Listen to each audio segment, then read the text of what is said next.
So my wife is like 3 or 4 months pregnant with our second child when my 5-year-old daughter decides that she wants to get a cat.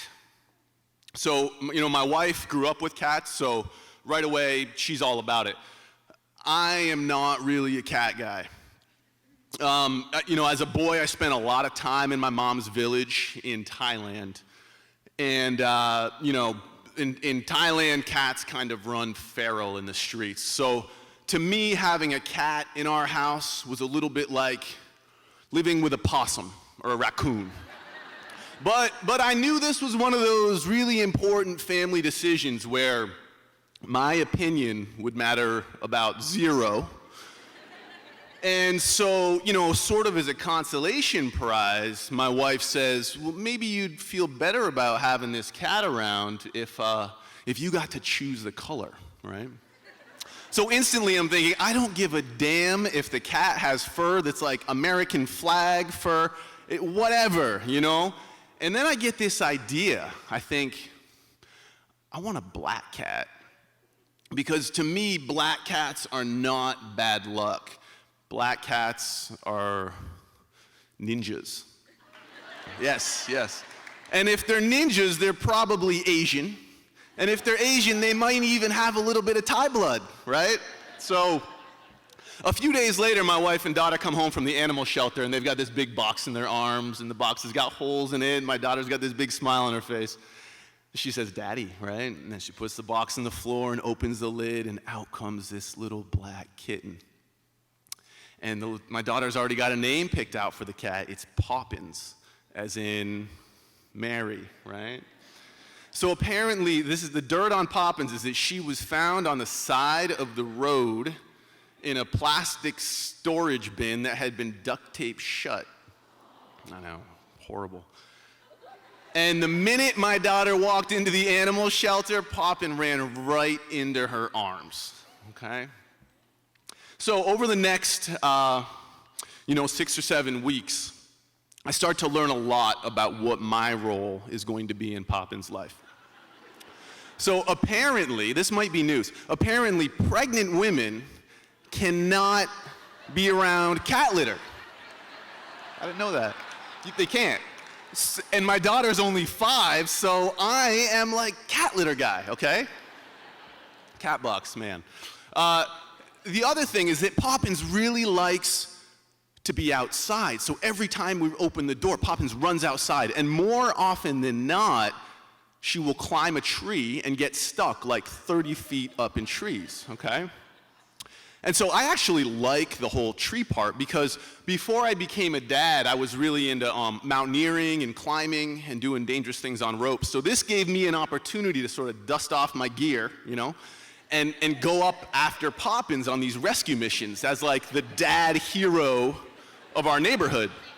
To me it was like my weekly like X Games for domestic males, And usually there's like a little crowd of neighborhood kids like cheering me on and forlorn dads like resenting me.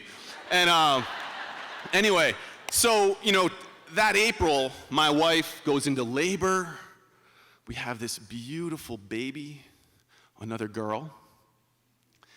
And the morning we get home, we've been gone for like 3 days, we open the door, and what happens? Poppins runs outside and gets stuck in this really tall cedar tree in our backyard.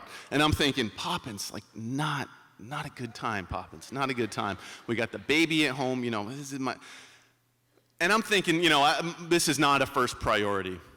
But then my daughter comes outside, right? And she's been through a lot in the last couple days. Her parents have vanished and returned with this like evil little sister, right? And she's screaming and she's, Daddy, get Poppins down. She's up in the tree, whatever. And I'm thinking, all right, I haven't slept in 3 days, but you gotta do what you gotta do. So I go into my shop, get my rope out, and I'm not even halfway to the tree when I hear this horrible sound. And it's the sound of my daughter screaming and the sound of Poppins meowing as she rips through like 40 feet of cedar branches. And I look up just in time to see her hit the ground and land on all fours and pause and then just kind of slump over. And I run up to kind of comfort Poppins, and she takes off in the other direction. But she doesn't get very far because she's kind of dragging her broken leg behind her, all right? Back inside, my wife is nursing our newborn in one arm and consoling our 5-year-old in the other. And she gives me this very familiar look, and the look just says, "This is all you, Dad. It's all you, Dad." And I get it. So I get down on one knee and I take my daughter's little tear-soaked face in my hands and I say, "Sweetheart, Daddy is gonna fix this. I promise I'm making this all better." My daughter nods dutifully and my wife just rolls her eyes, And a few minutes later, I'm hammering down the highway in my truck. Poppins is in the passenger seat and she's like panting in pain. And we are headed 30 miles south to Portland to the emergency animal hospital. Right, we would have gone to the local vet, but it's a Saturday, so we're headed to the 18 times more expensive emergency animal hospital, right? And what am I doing? I'm looking at Poppins, and I'm feeling things, but what I'm really doing is I'm running the numbers. I'm like, we got hospital bills, we got this new baby. I'm supposed to be taking time off from work to be at home, and I'm thinking, I don't know what I can really part with to make this happen, So by the time we get to the emergency animal hospital, I got 2 questions for the vet, and I say, "I never really been through this before, but I need to know, can you save my cat? Can you save my daughter's cat for $700? And I say, "And if you can't, I need to know, do you have any other black cats?"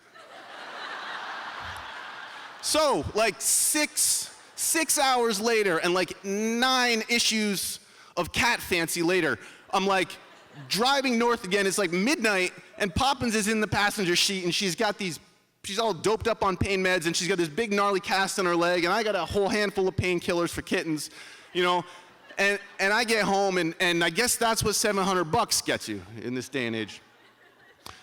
So my job for the next 6 weeks is basically to make sure that Poppins doesn't run around too much and re-injure her leg. So I build this really elaborate cage out of old baby gates and duct tape and rope, all right?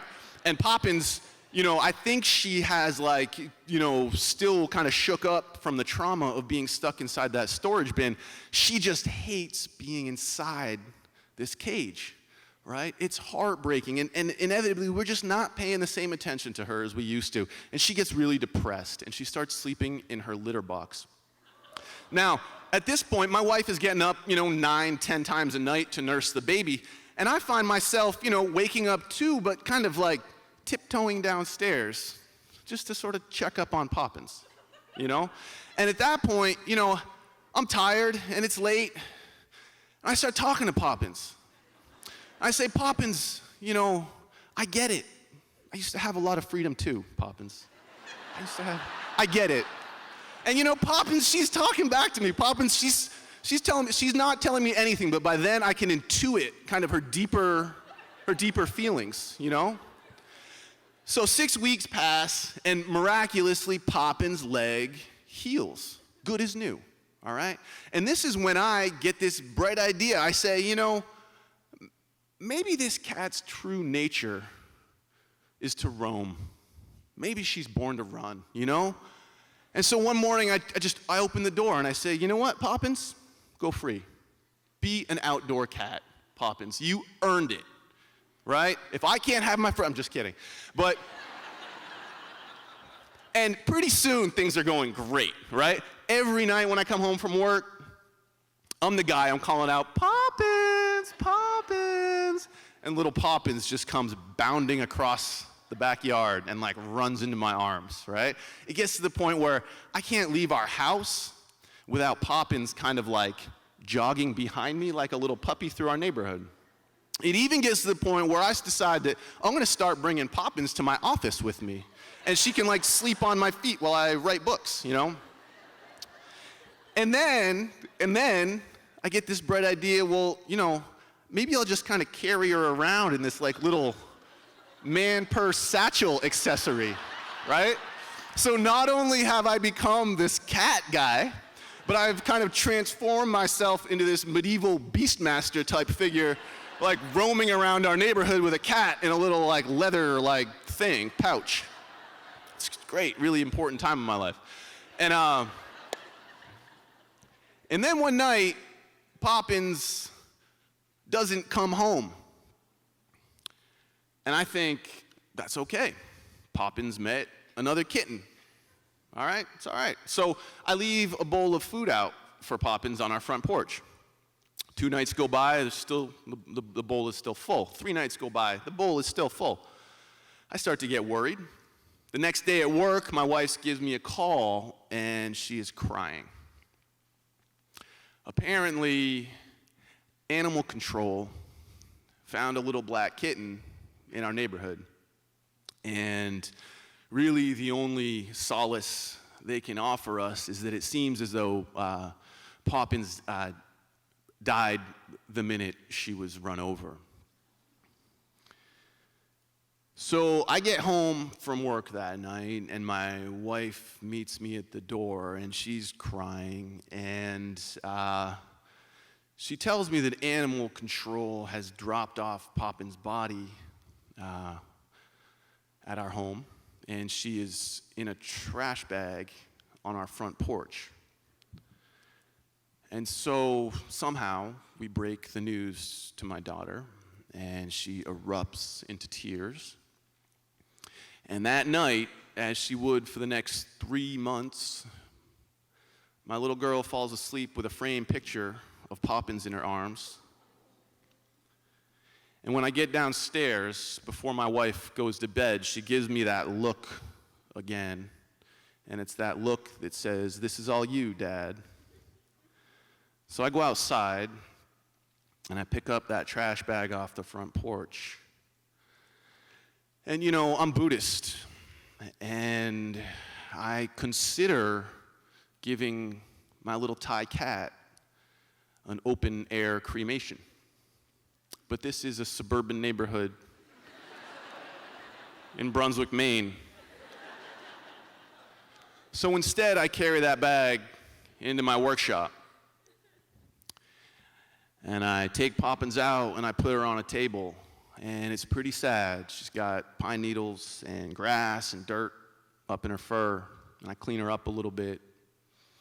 I kind of have a moment with Poppins. And then I do something I haven't done in a long time. And I start crying. And then I do something that I do whenever I have a lot of feelings that I just can't really make sense of. I start to build something. So out of some old cedar boards, I start building Poppins this very elaborate coffin.